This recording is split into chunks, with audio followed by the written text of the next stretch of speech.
संगमनेर विधानसभा मतदारसंघातील निवडणुकीच्या संदर्भात अमोल खताळ यांनी त्यांच्या निवडणूक शपथपत्रामध्ये शासकीय करांची देणी तसेच नीलकमल भागीदारी संस्थेतील त्यांची भागीदारी लपवल्याबाबत माननीय श्री बाळासाहेब थोरात यांनी औरंगाबाद खंडपीठामध्ये निवडणूक याचिका दाखल करून त्यांची निवड रद्द व्हावी आणि त्यांना निवडून आल्याचे घोषित करावे अशी निवडणूक याचिका दाखल केली होती।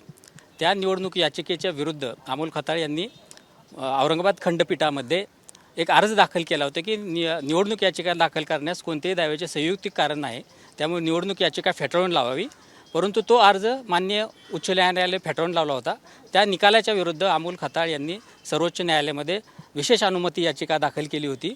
ती विशेष अनुमती याचिका आज सर्वोच्च न्यायालयाने फेटाळून लावलेली आहे। त्यामुळे आता खाली औरंगाबाद खंडपीठामध्ये निवडणूक याचिका चालून त्याचा निकाल लागेल। आता या सगळ्या प्रकरणाची सुनावणी मुंबई उच्च न्यायालयाच्या औरंगाबाद खंडपीठामध्ये सुनावणी होईल का? हो, आता खटल्याची पुढील सुनावणी निवडणूक याचिकेची मुंबई उच्च न्यायालयाच्या औरंगाबाद खंडपीठामध्ये सुरू राहील। काय म्हटलं नक्की सांगितलं? सर्वोच्च न्यायालयामध्ये आज त्यांना अशी आर्ग्युमेंट केली की जी काय कराची रक्कम आहे ती अत्यंत क्षुल्लक आहे आणि ह्या क्षुल्लक रकमेसाठी निवडणूक याचिका दाखल करून निवडणूक रद्द करणे हे अत्यंत चुकीचं होईल। ते सर्वोच्च न्यायालयाने आज मान्य केलेलं नाही।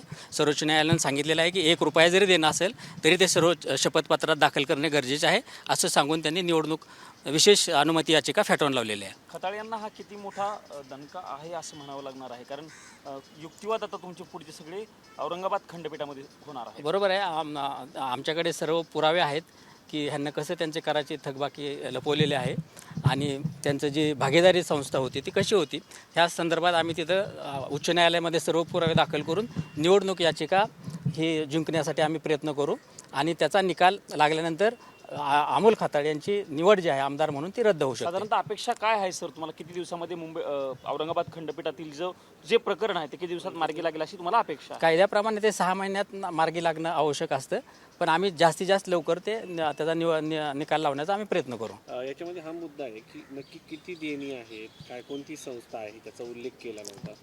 अमोल खताळ यांचं नीलकमल भागीदारी संस्था एक म्हणून आहे आणि त्यांचं 2015मध्ये प्रोफेशनल टॅक्ससाठी त्यांना त्याची नोंदणी केली होती।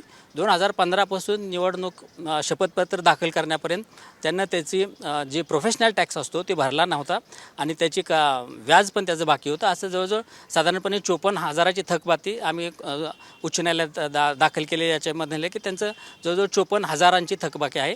तसेच नीलकमल भागीदारी संस्थेतले त्यांचे जे हितसंबंध होते ते त्यांना तिथं लपवलेले आहेत। नजर चुकीने झाला असं म्हणता येईल का त्यांना, किंवा काय ते दावे करू शकतात? नाही, नजर चुकीचा काही संबंधच नाही, कारण त्यांना स्वतः त्यांची संस्था जी आहे ते रजिस्टर केलेलं आहे। प्रोफेशनल टॅक्सला त्यांना स्वतः रजिस्टर केलेलं आहे आणि प्रत्येकाला प्रोफेशनल टॅक्स ही भरणे बंधनकारक असते, त्यांना माहीत होतं। त्यामुळे तर त्यांना तिथं त्यांचं प्रोफेशनल टॅक्ससाठी नोंदणी केली होती।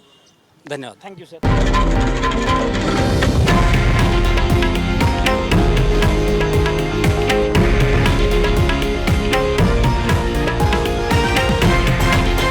हे आहे देशातील नंबर 1 न्यूज नेटवर्क आणि आपण पाहत आहात TV9 मराठी, एकमेव।